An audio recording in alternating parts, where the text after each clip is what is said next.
Right, good morning, everyone. Nice to see you all again. Thank you for your continued support. We share it between us. And Judy's not laughing, so it obviously wasn't funny. Oh no. Right, it's 10:30, so we'll make a start. Over to you, Judy. Thank you very much. Thank you, Martin. Good morning, everybody. Lovely to see you again. Hope you're staying well. Just before we start, can I do a bit of advertising? We're having another quiz at church on the 9th of March, which is a Saturday, 4 o'clock in the afternoon. Food is supplied and included in the ticket, which is tickets are £8. Teams of 4, but we are flexible and allow 5. So you're very, very welcome if you would like to be in the team, in a team, and just let me know, and then you can sort of book your choice of food later. So chicken and chips, fish and chips, vegetarian pasty and chips, veggie pasty and chips, or you don't have to have the chips, but everything comes with chips. And it's all included in the price. And at some stage beforehand, if you book a ticket, you need to let me know what your food option is. And you would be very, very welcome. The Methodist Church on Boldmere Road, so it's easy to find, just opposite the Harvester. You would be very, very welcome. You don't actually need a ticket. You just tell me if you would like, phone me and tell me, or contact Martin, and Martin can tell me that you'd like to come. 9th of March, which is a Saturday, 4 o'clock in the afternoon, food included. I'm told I've got to emphasize the food, so I have to. I'm going to go on about the food because it is nice. We've only done it that way once. Very good. So if anybody's interested, let me know. And because obviously we need to keep control of the numbers. Right, the reign of Edward III, one of our outstanding kings, one that people probably know about, because certainly for most of his reign, it was a success story. He was born in 1312 in Windsor Castle, so he was often called in his childhood Edward of Windsor. Huge celebrations when he was born, a whole week of festivities in London, and his father, Edward II, was openly delighted with his baby in an unusual way for those days, where men didn't normally make a fuss about babies. Showered him with titles and honours and castles and manors and money, and everybody was made to realise that this was a wonderful gift to the nation, not just a gift to the royal family, which does make you wonder again about Edward II's sexuality, whether the fact that he was so delighted with this child was an indication that perhaps there'd been a bit of a question mark over whether there were going to be any children. In fact, there were 4. There were 4 royal children born to Edward II and his queen. But it's just an indication that this was a different way of celebrating the birth of a prince, a somewhat over-the-top way that was remarked upon by chroniclers. You know, that the king particularly was so absolutely over the moon that he got this healthy baby son. And he made sure that his son was incredibly well educated by somebody who was later made the Bishop of Durham, Richard of Bury, who was a very fine scholar. He was top of the tree, really, when it came to education. So he couldn't, the prince couldn't have had a better tutor, a better person in charge of his education. And the prince was taught English and French and German and Flemish and Latin, which sounds a little bit over the top, Apparently he loved languages and was very good at them. The interesting is he was taught Latin, and he was able, it was described as being clever at everything. It was a sort of an all-rounder. Dancing and singing and hawking and coursing and hunting, fighting with sword, lance, cross, bow, and longbow. So he was very highly educated academically and also highly educated in terms of military skills. Very important, of course, because kings led their armies into battle. They were the sort of field marshals of the time. So they had to show military skills at an early age. As soon as they could sit up, they were put on a pony. Probably a kind of Shetland pony, it's a sort of small, docile sort of pony. But then they were very quickly promoted to a horse which had only just been broken in, and they had to learn to control the horse. They had to sort of develop leg muscles and arm muscles so that they could control a lively, prancing horse, and then later learn to stay on the horse while it was galloping. So they had a very early education and a very strict education in horsemanship, and then learning to control the horse with one hand, because you would be waving a sword or holding a spear or something with the other hand. And Edward III, well, the Prince Edward, learned all these and took to everything. There didn't seem to be any weaknesses at all. Similarly, he turned out to be very charming, outgoing, friendly, confident, as he would be if he turned out to be good at everything. He showed courage. He had a very important ingredient. If they're going to lead their armies into battle, they had to appear totally confident and courageous. He showed that he had a good brain, and he also had good relationships with people. He was good with people. Very important. And he had a very strong sense of national pride, which was just beginning to develop around this time, that we were now feeling completely separate from France, although the royal family still had possessions in France. But there was now a feeling that France and England were totally separate, and that England was developing a strong sense of nationality and pride, what we'd call patriotism. And the Prince had accepted this and felt very proud of being English. He also showed, excuse me, that he had good judgment, and he was able to make decisions confidently, and acknowledged what amounted to the Constitution in those days, and that he was going to work according to established principles and not be willful and just want his own way all the time. That he was amenable and willing to accept outside authority, i.e. Parliament. Parliament in its infancy, as we would think, but some kings found that sort of thing very difficult, any restriction on their rights. Edward showed at an early age that he was willing to work with others and accept other people's points of view, which is very, very important, but not always a given, certainly not with royalty. So it was all looking extremely promising for the future. And thank you, Martin. He accepted that his father was unpopular and that his father was eccentric, which was embarrassing for a young prince, that his father wasn't the king that people wanted him to be. And it was very difficult to accept the defeat at Bannockburn. I mean, that was just awful.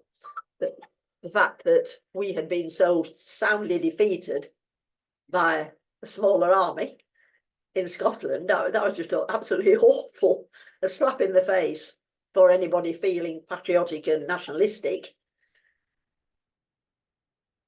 And the prince must have found that difficult, but dealt with it very well because he was fond of his father. And to be fair to Edward II, who gets a very, very bad press in our history, his father had good qualities. He was loyal. He had strong affections, probably too strong, but he had strong affections. He was generous. He was informal. He had a sense of humour and a sense of justice. And he was pious. And he was respected by others. And Edward II retained the support and affection of his sisters, his stepmother Margaret of France. And one very important aspect, he did not make his subjects pay increased taxes, which is what medieval kings tended to do at the drop of a hat. Just put the taxes up. That was just an easy way out to get more money. They were extravagant, and then they filled the treasury or their own resources by just raising the taxes and making life difficult for their subjects. Edward II didn't do that. And he didn't introduce conscriptions for winter campaigns or foreign service. So he wasn't a hopeless role model, not at all. Some people have said, oh, how did Edward III turn out to be such a good king when he'd had such a hopeless father as his role model? Well, his father wasn't totally hopeless at all. And that needs saying, to be fair and have a balanced view of Edward II, because the chroniclers at the time, as we've said many times before, were people of the church, and they took a very strong view regarding anything sexual deviation, of course. They dipped their pens in vitriol and wrote accordingly. So Edward II suffered very much from the fact that chroniclers that wrote about him just really denounced him and didn't give him credit for any of the things that he did well. And if we're not careful, we follow their line and just say, well, yes, he was a rubbish king, and he wasn't. So when Edward was younger, of course, he was having all this wonderful education preparing him to be the next king. When his father died and Queen Isabella and Roger Mortimer took over and ruled, because the young king was only 14, they had already decided beforehand that the young king was going to marry, the young prince was going to marry not into the French royal family. There was going to be a bit of a break from the tradition. Going to marry a young lady from Hainault, which is the Low Countries, the low part of France, bordering on what were called the Low Countries, the Netherlands, Holland and Zealand. That was a break from with tradition. Prince Edward was going to marry Philippa, and Philippa of Hainault, who becomes famous in her own right. And the marriage was negotiated when they were both very young, and it was seen as a good match for trade reasons. That was another thing that was happening during the reign of Edward II. Though again, he doesn't get any credit for it. It would probably have happened anyway. But we were developing an extremely good wool trade. We were becoming a prosperous country in Europe. We had exported, we just exported the wool, but it later became clear that it was more profitable to make the wool, to process it, turn it into cloth and export the cloth. And our woolen cloth was becoming, well, certainly the best in Europe, best in the world, because it was so good. Our sheep were so good, or their fleeces were so good, because they had decent grass to eat. So the wool was very good quality, and it was virtually waterproof, woven in certain ways, double weave, was virtually waterproof. So it was in demand in many different countries. We were exporting into many, many different areas, and we were becoming prosperous. So the Prince was a good match, was a good catch, and Philippa of Hainault was a good catch. And she turned into an extremely good consort. They married young. It's believed it was a love match, that they had met each other, which was unusual. Most arranged marriages in those days, rather like some Asian marriages today, the young couple, or older couple, didn't meet each other before the wedding day, which sounds quite rather alarming to us. Without that, we were not of that culture. Or maybe just a couple of days before. Well, it's too late to say, I don't like the look of her, or I don't like the look of him. The only person that's known to have recoiled in horror, of course, is Henry VIII, meeting Anne of Cleves, and decided that he didn't like her at all. And it was much too late to do anything about it. Everything, all the forms had been signed. It was a done deal.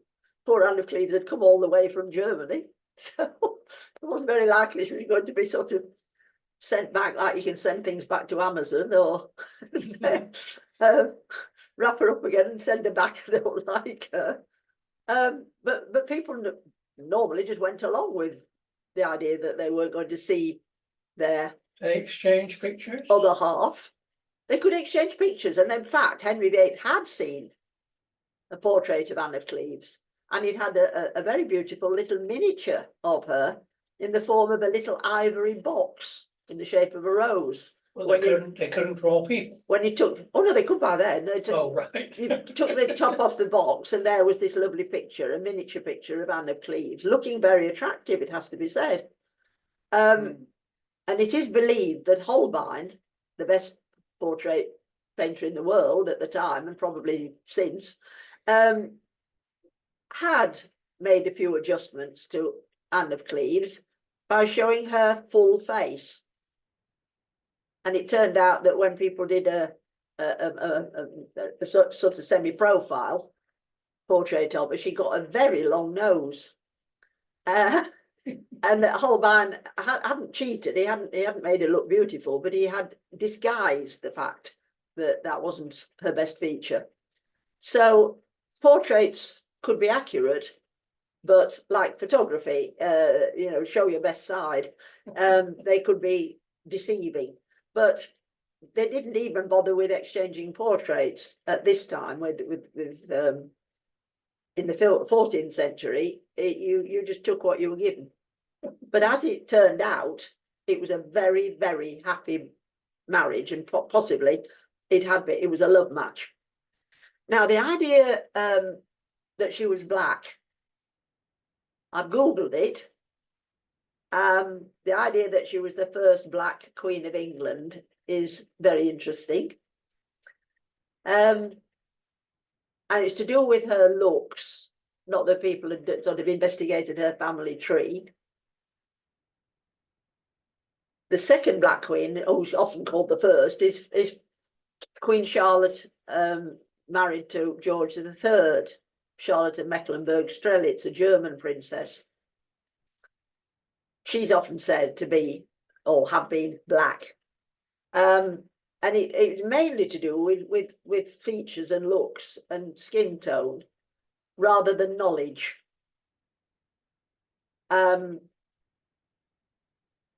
The idea being that Philippa had, interestingly, always shown as blonde. In all the pictures, she's blonde. But actually, a chronicler said she had dark hair and slightly swarthy skin and dark eyes, and the portraits normally show her with blue eyes. And as she was Flemish, you would expect her to be blonde.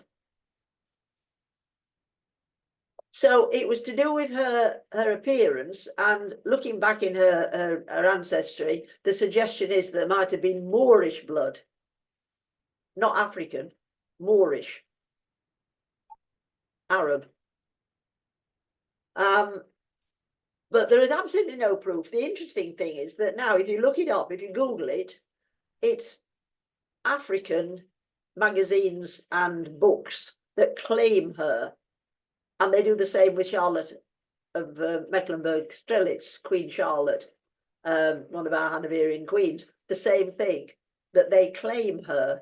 But there is no evidence, no real evidence. It's a sort of it's almost like a legend that's developed in modern times, if you use the word legend for something modern. Nobody at the time said anything or challenged the fact that she was marrying into our royal family, and she is always shown with blonde hair and blue eyes. She had got blunt features, and one chronicler described her as her bottom teeth overlapping her upper teeth, and more or less said, but it doesn't matter very much, it doesn't show. So there are detailed descriptions of her, but none of them say, oh yes, she's well, the horrible old expression was half caste. We're not even supposed to say mixed race anymore. We're supposed to say dual heritage. So there's no real evidence that she was dual heritage or had darker skinned ancestors.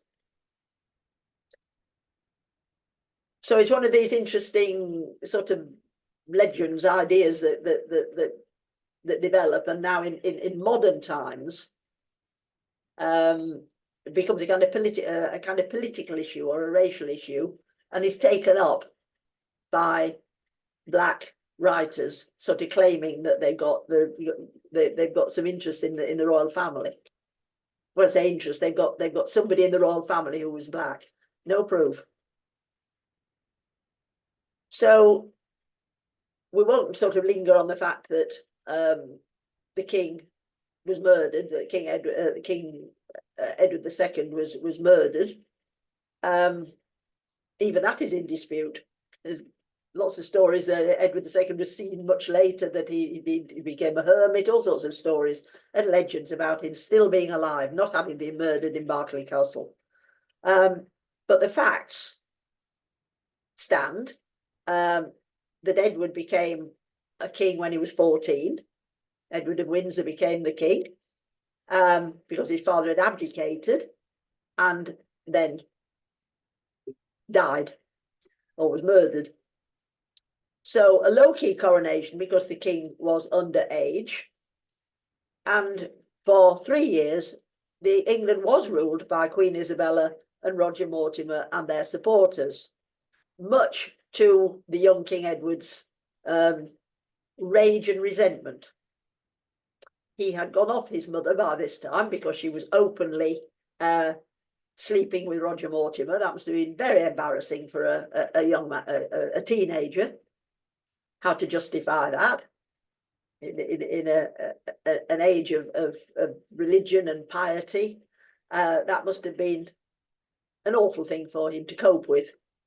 And he turned against his mother, not surprisingly, and hated Roger Mortimer. And then I'm sort of skating over the murder of Roger Mortimer and the fact that when he became of age, Edward took over and banished his mother to Castle Rising in Norfolk as a sort of well, under house arrest, you could say. Very well looked after and allowed to go out. Became and give money to charity. She was given very, very generous.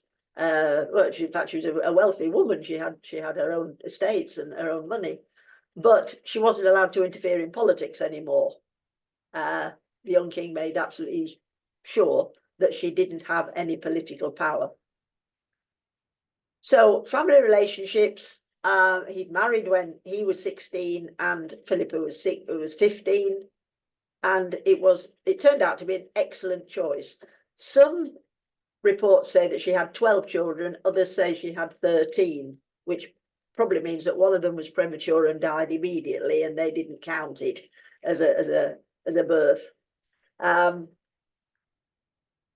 7 sons, 5 daughters. Amazing. Very, very much an advantage at the time. Heirs and lots of spares. and lots of daughters that you could then use for marriage alliances with other countries and other states. Very, very useful to have lots of daughters, but of course you needed the sons because life was very precarious in those days. So lots of spares, lots of boys, and lots of lots of daughters, lots of princesses that could be, I say, used politically or for marriage alliances. Later, it turned to be a disadvantage. Too many descendants of Edward III, and that eventually led to the Wars of the Roses and dynastic struggles.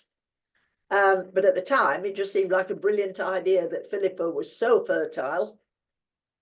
And the children lived, the children survived, which was pretty amazing in that day and age. The child mortality rate was absolutely colossal for various reasons, particularly hygiene.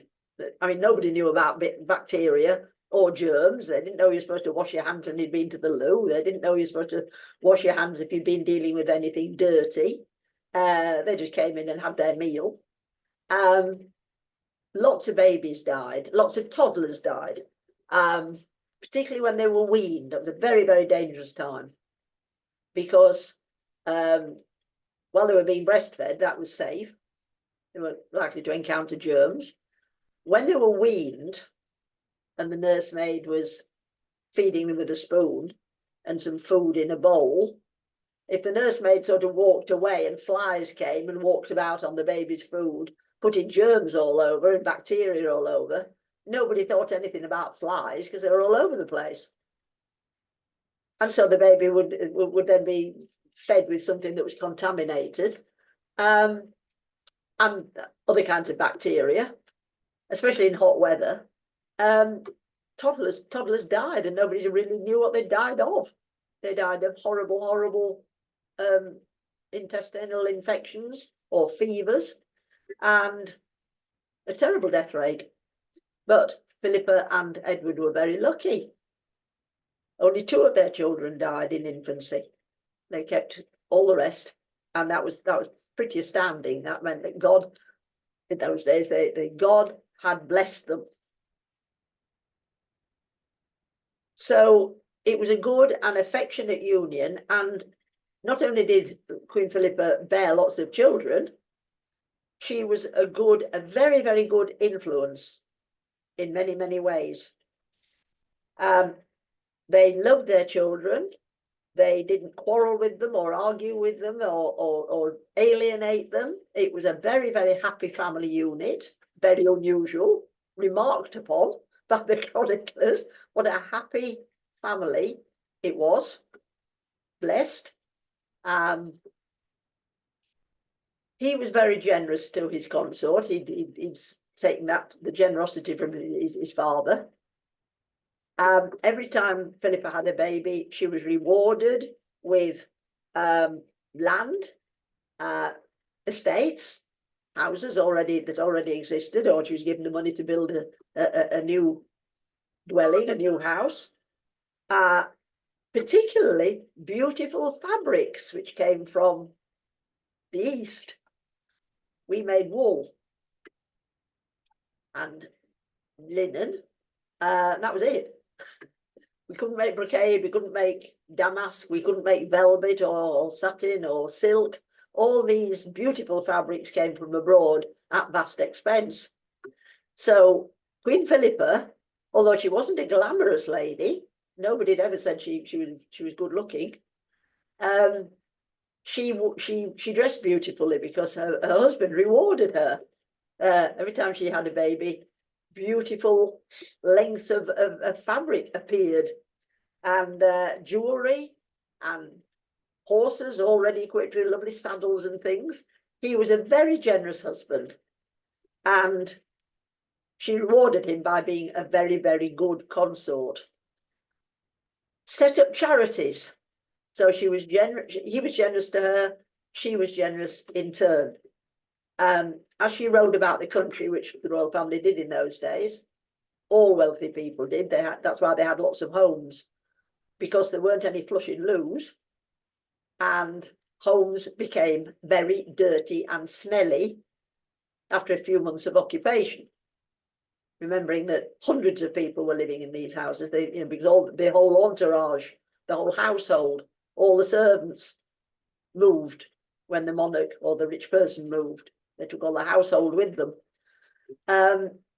So it was called cleansing the house. They moved to another of their establishments, and the house they left was cleansed, and it needed cleaning. It smelled absolutely horrible. As she travelled, she noticed things. She noticed poverty. She noticed lack of work availability, that perhaps there was only farming available and no other cottage industries. In this respect, she was very much like Catherine of Aragon, who did exactly the same, that she noticed as she rode through the realm, through the kingdom, noticed things, local problems, and not just noticed them, but determined to do something about them. And Philippa was described as the most loved queen this country had ever known, because she had a care for the poor and the disadvantaged, and set up schemes to help, like local cottage industries. And that's exactly what Catherine of Aragon did. She would try and work out what would be appropriate for that particular area, for people to, for the women particularly, to work in their homes and earn some money to help the household. So she was very much loved and appreciated. She was also very, very kind and compassionate. When she arrived in this country, still a teenager, and they had the marriage celebration, there was always one of the entertainments was a tournament, jousting, and they had to build seats made of wood, of course, tiered seats like a football stand. And the carpenters had done a rush job, and they hadn't done it very well, and the seats collapsed and injured one of the Queen's attendants that she'd brought with her. In fact, killed one of the Queen's attendants. And the king, yes, he was the king. The king was very, very angry. Remember, he was only 16, and said this: the carpenter must be brought to him, and then he said, "You will be put to death for your inefficiency and the fact that you caused her death. You will be put to death. I order your death." And Philippa, who was much younger, fell to her knees and said, "I am not getting up from here until you pardon him." Which is a bit shocking for everybody, because women are supposed to be very submissive, keep themselves to themselves, certainly not challenge their husbands. Even if the husband was young, they weren't supposed to sort of argue with their husbands ever. And she was new to that. She was a foreigner. So what was she thinking though? Sinking to her knees and actually saying, "I am not moving," when people said, "Madam, you need to get up now." No, I'm not getting up until he changes his mind. Which of course he did. She was making a bit of a scene. And she did that again with the 6 burghers of Calais, which we will go into next time, a bit more detail. They were condemned to death, and the Queen again interceded and said, "They are not guilty. I am sort of standing by them. I'm determined that you're not going to take their lives." And her husband gave in, because he had a temper and she hadn't. She was all calm and sort of rational and reasonable. And so when he lost his temper, she was the guiding light. She was the one that calmed him down and made him see reason. And that was really why she was so much loved. It wasn't only that she helped the poor, not just sort of throwing money at the problem, but setting up something that would be a permanent situation so that they could earn money, but also interceding for people whose lives were at risk. calming her husband down. She was seen as an absolutely, she was an idealized. A lot of people claimed that she had more power than she really had, but she was a wonderful consort. She really was.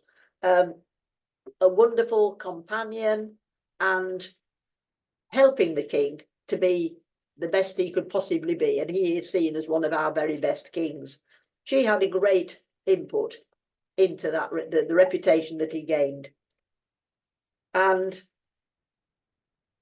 after she died of heart trouble, dropsy. Some people said she died of plague, but it's been proved now she didn't die of plague. She died of dropsy, which is a heart condition that couldn't be dealt with in those days. He was never the same again. He mourned his wife and went into decline. It could have been a complete coincidence, but a lot of people said that he had a broken heart and he was never the same after he lost Philippa, after she died. What kind of king was he apart from the things that he was famous for, which of course was fighting the French and winning? And we needed something like that after Bannockburn, which was a sort of horror story of defeat and humiliation, which is why we remember Bannockburn. A lot of people don't know anything about medieval battles, but they sort of know about Bannockburn and what a disgrace it had been. So we can think of football matches like that, where a sort of top football team is beaten by a complete outsider team, and everybody's sort of shocked and horrified and thinking, how can this have happened? Well, it's a bit like that with Bannockburn. How could the Scottish army, possibly a ramshackle army and a poor country, how could they have beaten the British army? This is outrageous. How could it have happened? Well, we needed to build up our confidence again militarily, and that's what King Edward did, very much so. Because of his personality, he was able to inspire his troops, remembering that we didn't have a standing army as such. According to the feudal system, it wasn't a regular army. They were called upon when there was need. So they were supposed to sort of train at home. The archers, for example, were trained in their village. There were, as soon as a boy reached the age of about 14, they would try him with a longbow. If he could draw the longbow, he would be expected to be in the army. Sometimes they could draw a longbow before they were 14, if they were particularly sort of grown up at a younger age. But the feudal system, which we are going to do as a separate topic, the feudal system worked on this idea of the lord taking his underlings into battle, working the lowest, the peasants were the archers, they were the foot soldiers, the infantry, the cavalry were the knights, and the lords, and the commanders, of course, were the dukes and the earls and the royal family themselves. But it wasn't a standing army that was always there. And a lot of people, of course, were sort of, if there was a campaign and they were called up according to their feudal obligation, they were very resentful. They weren't good soldiers. They wanted to go home and look after their farm. That's what they were. They were farmers.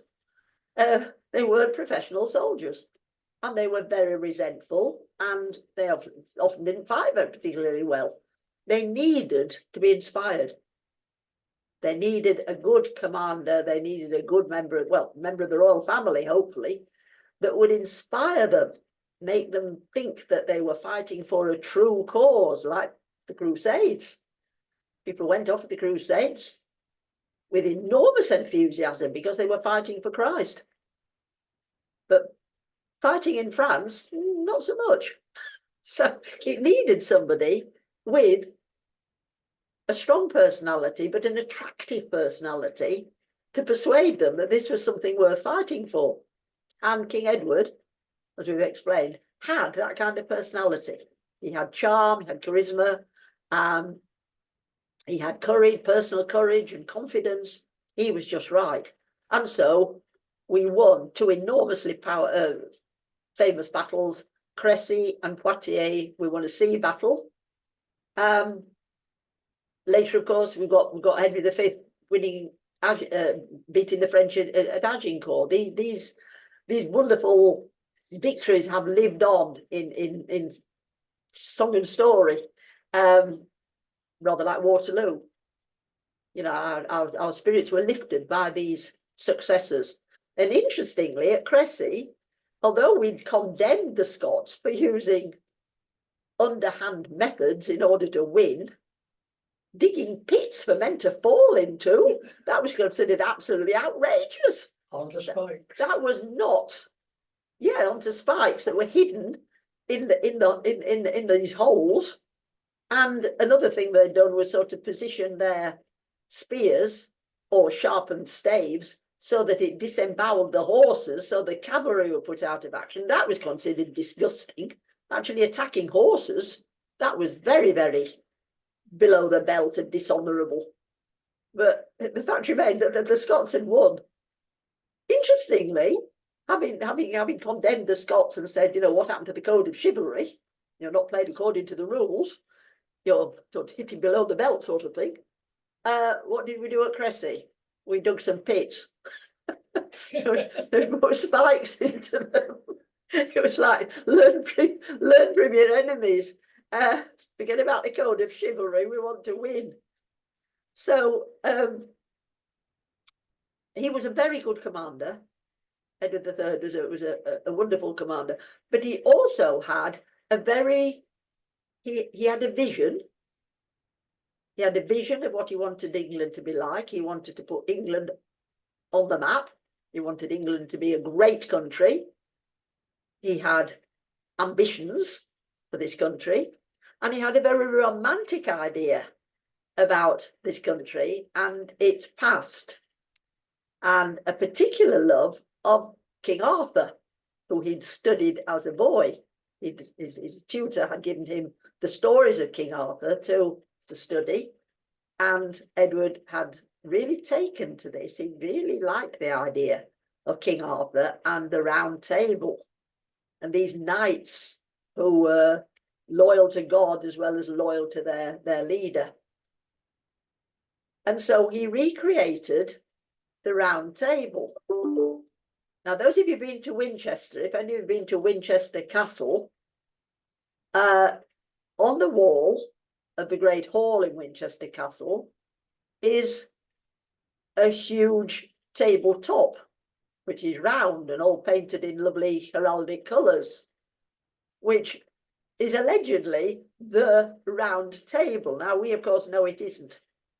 They've done surveys on it. You know, if you take, you can sort of test wood like you do a DNA of wood and find out how old it is. It's 14th century. You see a tabletop. It does not go back to the time of King Arthur. However, people believe that's what it was. It was the original Round Table. And then some years ago, when they were excavating at Windsor Castle, you probably remember this, they found a round room. And the archaeologists had a field day because they said, we've discovered the actual room that Edward III created for the Round Table. He was recreating the court of King Arthur. What a romantic, wonderful idea, to sort of gain support for his ideas and to give people something to aim for, something to look up to, something very important and sort of patriotic, to make people feel English, and that being English was important and they could fight for their country because they loved England so much. It was inspired. And they've actually found this room, excavated it, and yes, it's round. And that was one of the things that King Edward did to make people feel patriotic and also give them high ideals, as King Arthur had done, fighting for right, fighting for God. The other thing he did, of course, was create the idea of tournaments. Jousting and tournaments really took off in the reign of Edward III and remained very, very popular right through actually until the reign of Charles I. If you go to Warwick Castle, there are little jousting suits of armour for jousting for quite small people. They started quite young, and then it sort of died out. But King Edward III definitely made jousting popular and large tournaments, calling people from all parts of his kingdom to compete against each other. And this was a really clever idea because it kept his noblemen busy, gave them something to do, because idle dukes and earls tended to be disloyal. Edward III had learned history during his years as a prince, as a student. He'd learned the lesson of history, that if you leave rich, important people idle, the devil finds work for them to do, and it's usually something disloyal. They'll gang up on the king, or even claim the throne if they've got royal blood. So he had learned his lesson. Keep them busy. Keep them busy with rituals and ceremonials and wearing their poshest armour, turning up to tournaments which were held all over the country, so they had to travel, and then compete against each other. So that was keeping them in war readiness. What a good idea. They were ready for a war because they were ready for tournaments, which were sort of pretend wars, wearing their full armour, lancers, riding against each other. They had to have good, excellent horsemanship, which he had. So it kept them out of mischief. It kept them loyal. He could keep an eye on them because wherever the tournament was, he was there. He and Queen Philippa. She was queen of the tournament. So this is a really good idea. And it kept them. It kept the nobility sharp as well, and it kept all the contestants got more and more competitive, more and more sort of ambitious to win. Great idea. And the other rather glamorous thing he did was create a new order. And we've got pictured the Order of the Garter, which still exists. It's survived over the centuries. The story is, romantic story, that there was a ball taking place and a very important lady lost her garter. And the king, instead of, and she was incredibly embarrassed and upset and so forth, and instead of making an issue of it or pretending it hadn't happened, the king decided, yes, he would make an issue of it, but he would make it into something wonderful and pick the garter up, put it on his own leg, and said, henceforth, this will be a badge of honour, and created the Order of the Garter. There are also different versions of this legend, but anyway, something definitely happened. The chroniclers all agreed that the king had stepped in to avoid creating embarrassment for this poor lady, the Duchess of Salisbury, who'd lost her garter, and it was all embarrassing for her. And the king had been totally chivalric and wonderful, and thought, because he was quick-witted and clever and intelligent, he'd thought on the spot, he'd thought instantly, what can I do to save this poor lady's embarrassment? I know, I'll start a royal order where only top people will be accepted. It will be something else that the nobility can aim for, sort of feed their ambition to be in this very, very select group. Only a small number of people will be allowed to be in this group. So what a good idea, which is why it survived. And Martin's found a lovely picture of the members of the Order of the Garter in 2002. It's the highest honour in the land. And people, even if they don't know why it's called the Order of the Garter, it's the top order in this country. And it's amazing that it's survived since medieval times. But that was why the king was so clever, to create something that people would compete for. He understood the importance of competing for something, for having a goal, for having a vision, having an aim. And also keeping his wild tops of the top echelon, the dukes and the earls, busy, keeping them occupied, keeping them ambitious. And then when he needed to command them, when he needed to order them into battle, they went willingly and fought bravely and won. So he was obviously a psychologist. He understood human nature. He understood how to control people without antagonizing them and alienating them. And that is quite a good, that is a clever trick, clever thing to be able to do.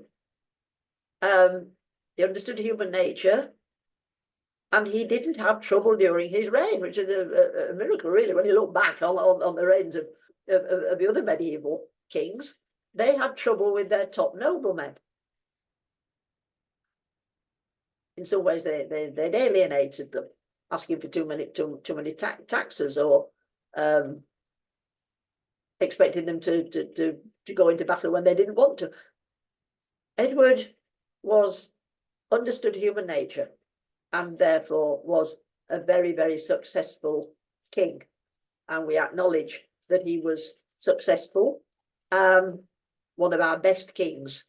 The years of decline, we acknowledge that as well, that he did go into decline. But again, a romantic reason given. You know, he lost his wife that he loved so much, and she was such a good support to him.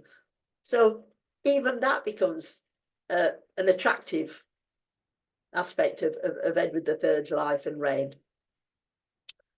So Martin's found a wonderful appendix, the Battle of Crecy, and known as one of the most decisive battles in English history and the 100 Years' War. Crecy has come to be known as a military revolution in its massive use of the longbow and the ultimate demise of the age of chivalry. Previous battles had been fought mostly by the infantry and mounted knights. Battles before had adhered to chivalric code that mostly kept the knights protected. Crecy was a game changer. So the 100 Years' War is a bit of a misnomer, because it sounds as though we were at war, completely at war for 100 years, fighting all the time. And of course we weren't. There were years and years and years where nothing was happening. It's called the 100 Years' War because it extended. We were fighting against France for that length of time. But we weren't fighting like in the First World War and the Second World War. It wasn't continual, not at all. Long periods of nothing, no antagonism at all. And we were trading with France throughout all this. So it's not quite, you know, we say 100 Years' War, it suggests constant warfare. Not at all. But we were developing more and more of an antagonism towards France. And this culminated in Edward claiming, through his ancestry, that he was the rightful king of France. So nobody had actually done that before. That shows how confident he was, how he trusted his army, how he believed they were, you know, his army was so great he would win. And he claimed the throne of France. They were going through a dynastic, various problems, a lack of heirs. So he stepped in and said, I am the rightful heir through my family, the fact that we'd had so many queens of French queens over the years. You know, that Edward had an extremely good claim. So the 100 Years' War, the Battle of Crecy, I mean, it's just absolutely amazing that we won so successfully, and largely due to the dreaded longbow, which is very, very hard to use successfully. Before that, short bows smaller bows, easier to pull, easier to work, but not sending a very powerful arrow. The longbow, harder to draw, need a lot of muscle power in your arms, and you have to sort of stand in a certain way, so posture is very important. The longbow, used correctly, could pierce, the arrow could pierce armor, which is incredible. They've done all sorts of tests at Warwick Castle, actually, where they got suits of armor. And they didn't actually use the original suits of armor. They replicated them, and then they tried the longbow at different distances and found that it was true that the arrow from a longbow could pierce armor. So a formidable weapon. We trained people, I'd say, from a very early age to get the right sort of muscular power. And all villagers were supposed to have butts, which means that they had targets, and people had to go out after work and for target practice in the summer and at weekends in the winter. That was expected. That was part of your feudal duty. You had to go and practice being an archer. Some people were brilliant at it, and some people, of course, never got the hang of it at all. And therefore, they would be in the army, but they wouldn't be particularly good. But the longbow, the longbow archers were certainly our sort of secret weapon. And then somebody invented the crossbow, which was a bit rubbish to start with. Not as good as a longbow. A more mechanical sort of aspect to the crossbow.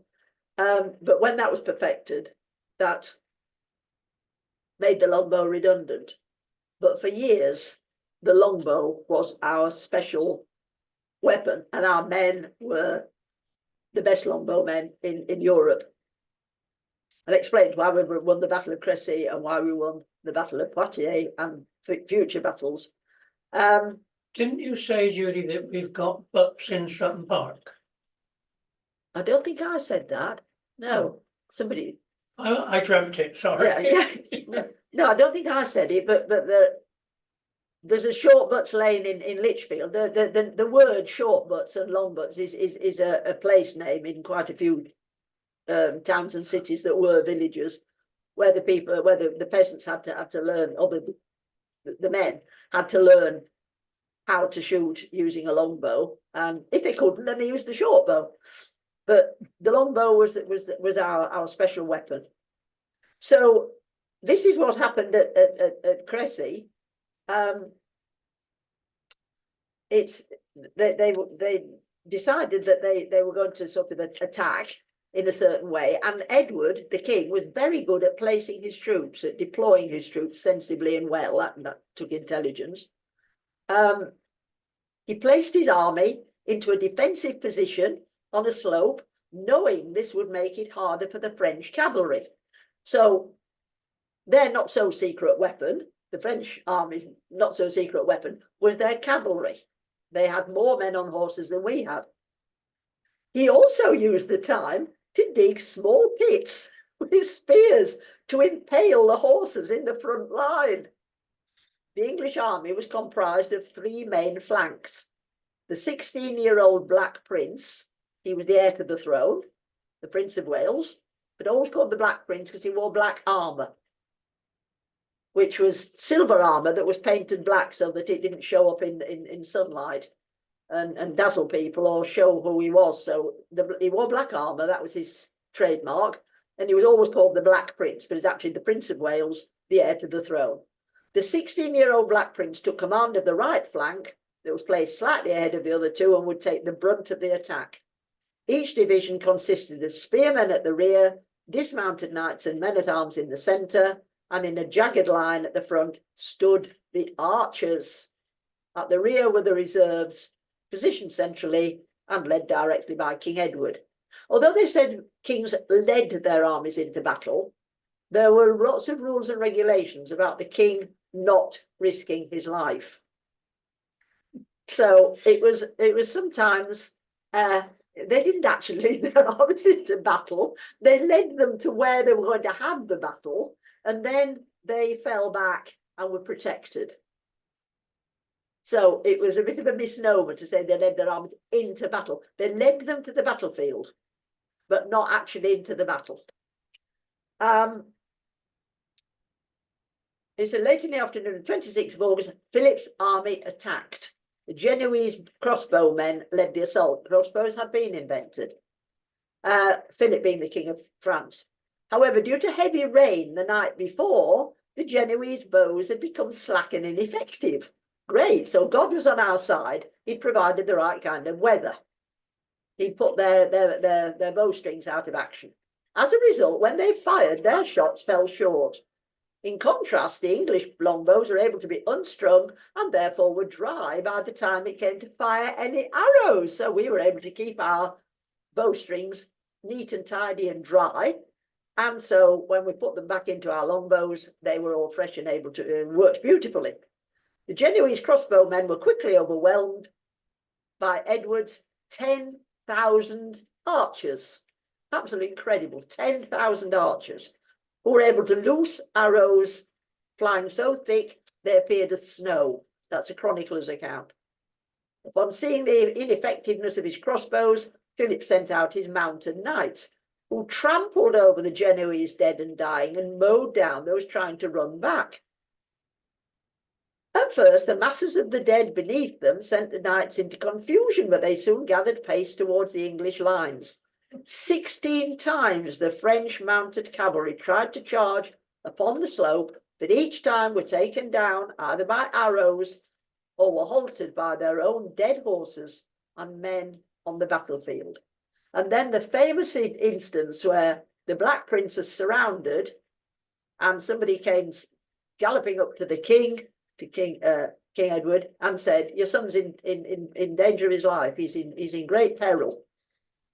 What are you going to do?" And the king, apparently in a very calm way, said, "Well, is he wounded or have they killed him?" "No, but he's surrounded. He's in a very dangerous position." And the king famously replied, "Let the boy win his spurs," which has become a saying ever since. Let somebody have their freedom. Let them do what they want to do, especially with reference to teenagers. Let the boy win his spurs. Wonderful. Don't help him. Because again, he understood humiliation. Don't humiliate him by going and helping him out. Let him fight his own way out of this situation. There have been some doubts about it, as there are in all these famous incidents and sayings, people challenging and saying, no, father would actually say that. Well, we think Edward III did actually say it, because it would fit with his personality, that he had confidence and he knew his son had confidence, and his son was actually 16 years old, which was regarded as grown up in those days. You know, they didn't feel particularly protective towards people of that age. He was quite grown up. Let the boy win his spurs means don't humiliate him, which meant that he was a good psychologist. He didn't want to embarrass his son. The other legend or story that comes out of the Battle of Crécy is the blind king of Bohemia. The blind king. How could a blind man be in a battle? He had a soldier either side of him. King John of Bohemia had insisted on taking part in the battle. It says he aimed for the Black Prince's position, was cut down along with his knights, who it was said could easily have made their escape, but refused to leave their lord, prepared to die in battle beside him. Popular legend states that at this point, the prince plucked 3 ostrich feathers from his helmet, as the Black Prince. These became his emblem, and the emblem of the Prince of Wales, and have been his emblem ever since. 3 feathers. It is seen today on one side of the current 2p piece. And the French king was captured, taken to the Tower of London, held for ransom for 3 million gold crowns, because he was a king. So we're getting our money's worth. And actually, he stayed in prison for a very long time, because the French either didn't love him as much as he thought they loved him, and they didn't kind of pay up, And eventually he kind of calmed down and quite relaxed living in the Tower of London. He wasn't treated as a prisoner. He was given he was treated as royalty. And we'll do more about that next time. But Crecy was a complete and absolute victory. The French were absolutely and totally defeated. And church bells rang. The king was immediately regarded as sort of almost like the crusading knight, the crusading kings, almost like Richard I, the Lionheart. He was up there with the crusading king. And then, of course, another battle, Poitiers, confirmed that he was the best soldier king in Europe. So we'll leave it that. We're all feeling very patriotic and proud and pleased that we got a king that was making his mark and attracting attention. The other side of Europe, Eastern Europe, knew about Edward III. What a great king the English had.